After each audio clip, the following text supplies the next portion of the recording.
చేసిందా లిప్ కిస్కి ఎట్లా? Sir hello sir, నమస్తే.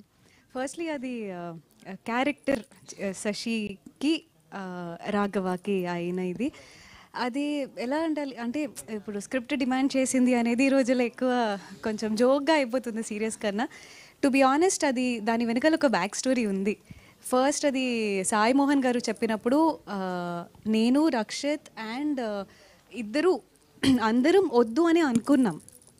కానీ సాయి మోహన్ గారు కూడా యాక్చువల్లీ ఫస్ట్ రాసినప్పుడు మనం ఆయన ఎయిమ్ ఏంటి అంటే యాజ్ అ డైరెక్టర్ రేపొద్దున అందరూ ఫ్యామిలీతో కూర్చొని సినిమా చూసినప్పుడు ఎవరికి ఎక్కడ ఏది ఇబ్బంది కలగకూడదు, అందుకని మేము సినిమా తీయలేదు. ఆయన థాట్ ప్రాసెస్సే అంత.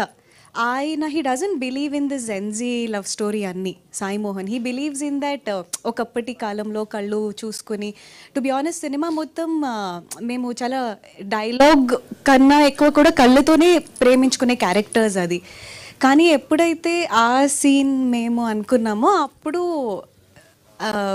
ఇప్పుడు నేను ఏదైనా చెప్పే కన్నా రేపొద్దున సినిమా చూస్తే మీకు కన్ఫర్మ్గా అది ఇచ్చిన ఇంపాక్ట్ ఆఫ్ లేట్ మీరు చూసే ఫిల్మ్స్ ఆర్ లవ్ స్టోరీస్లో ఎక్కడ ఉండదు అనే గ్యారంటీ అయితే నేను ఇవ్వగలను.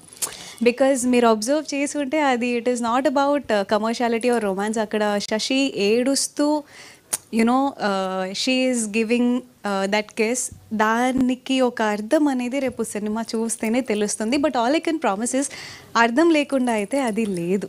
2010 అంటున్నారు కదా, అంటే మొబైల్ లేదు కానమంటుంది, కానీ అప్పటికి మొబైల్స్ కూడా ఉన్నాయి కదండి. 2007 అండి అది. కాకపోతే అమ్మాయి మొబైల్ వాడదు, దానికి రీజన్ ఉంటుందండి. అచ్చా అచ్చా. ప్రొడ్యూసర్ గారు సార్, నిశాంత్ గారు హాయ్ అండి. హలో అండి. Thank you for coming.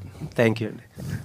So last few ఇయర్స్గా మీరు నాకు తెలుసు, నేను మీ ట్వీట్లు కూడా చూస్తూ ఉంటా. అవునండి.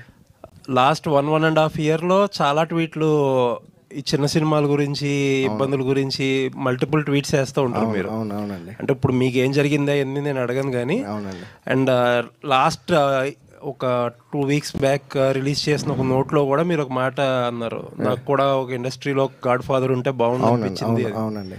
ఏంటండి అసలు చిన్న సినిమాలు చేయడం ఎంత కష్టమా ఏంటి?